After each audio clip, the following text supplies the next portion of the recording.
just like that, it's time for our weekly roundup of all the things Lady just ain't gonna do this week. Number 1, 50 migrant bodies found in a truck at the Texas border.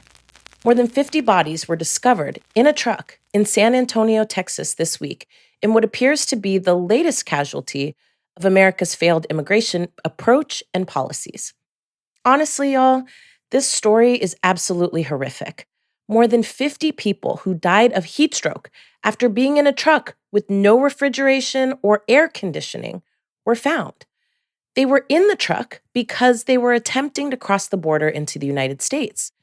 Authorities think that the truck had mechanical problems, and the people who were driving it left it abandoned on the side of the road with all those motherfucking people inside. There were children inside that truck, and several people were hospitalized. Some of the dead were found to be sprinkled with steak seasoning, ostensibly to deal with the smell. Bodies were found in the truck, but they were also found strewn for several blocks prior to where the truck ended up parked, which indicates that people may have tried to jump out of the truck. San Antonio is known for being a drop-off point for migrants trying to cross the border. Authorities are trying to identify the nationalities of all the migrants, but at least 22 of them were from Mexico, 7 were from Guatemala, and 2 were from Honduras. I have said this before, but it is worth saying again. We are creating the conditions for these tragedies to occur. These policies that create no options but to risk your life just to be able to survive are to blame. These policies that create a business for smugglers who take advantage of people's desperation are to blame. These policies that make people pawns in a political game are to blame. And in the supposed land of the free and home of the brave, the blood is on our hands. Other things Lady just ain't gonna do this week is motherfucking Donald Trump tried to raise up on Congress himself in the January 6th insurrection. Now that we know that, why has this motherfucker not been arrested and charged? I mean, y'all know Lady has been following this story and these January 6th insurrection hearings, otherwise known as, the day the president tried to rally a bunch of people to kill the Speaker of the House and his own vice president because he was mad he lost the election. We thought we'd seen the last of these hearings for a while, but no, ma'am. There was a surprise hearing this week where, drumroll, we learned that the president, yes, the motherfucking president, tried to put his hands on his own Secret Service agents when they were whisking him away from the Capitol instead of towards it, which is where he wanted to go. I mean, what the fuck? Oh, silly Secret Service. They thought they were protecting this idiot from some chaos that he actually started on purpose and wanted to be a part of. I mean, he knew that some of the protesters were armed and he wasn't trying to stop the Capitol riots. He was trying to join them. Bish! Now, it's sounding like if it wasn't for the Secret Service refusing to take this clown to the Capitol, we might have actually seen some real crazy shit. And that shit was real crazy.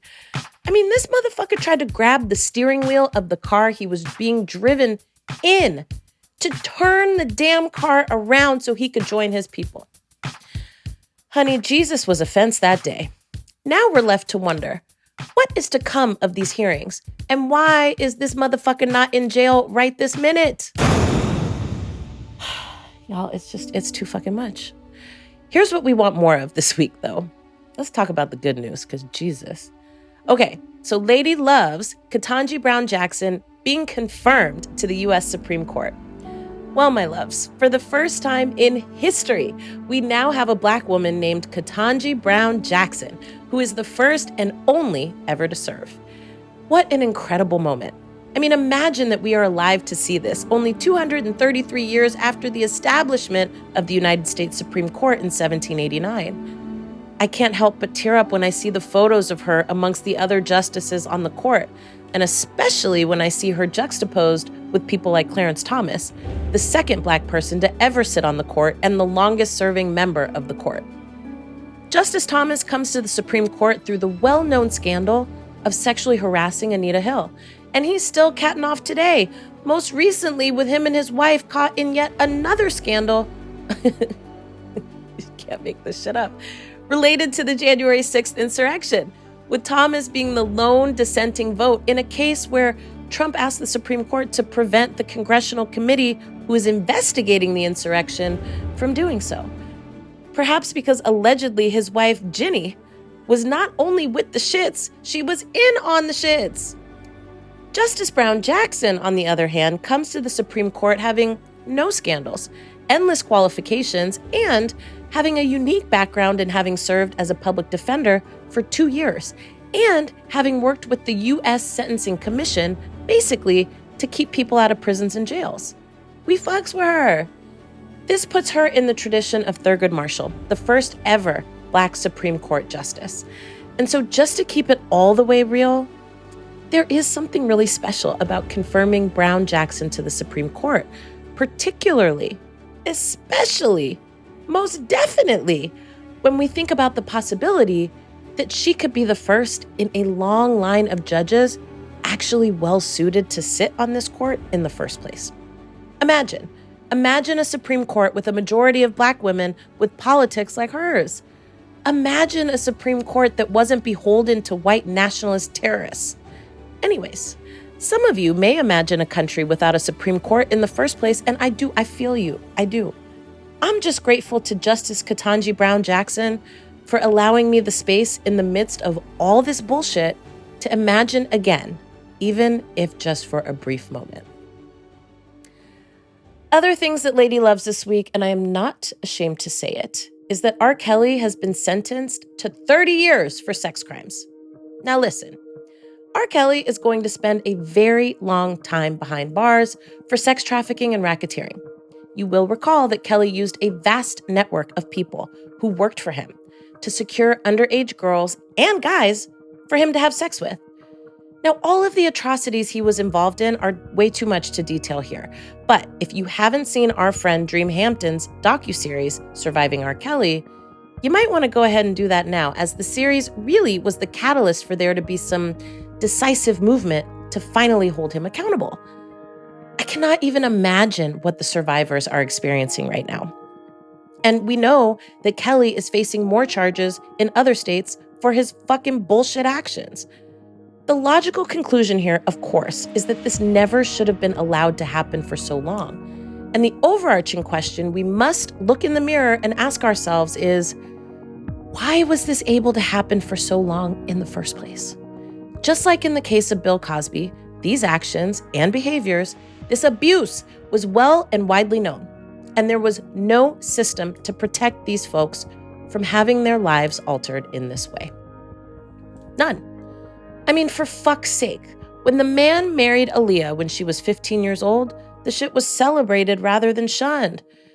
Lady is quite sure that Kelly will be locked away for a long time. And while in prison, he's not going to be treated, even though he too endured tragedies and violations of his own that may or may not have played a role in his own abusive behavior. And that too is a fucking tragedy. Kelly will have to go through treatment once he's released, and he will be ordered not to have any contact with a minor under the age of 18 unless it's a family member. But what are we doing?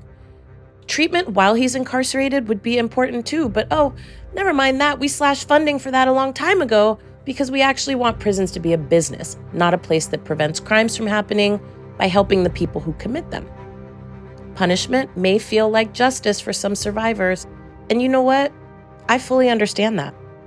Dream Hampton, who was a guest on this illustrious podcast, well, she was interviewed in The Hollywood Reporter recently and said something that really stuck with me, and it should stick with you too.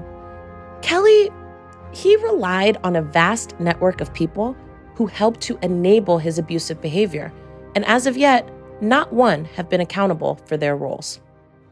Ain't that some shit?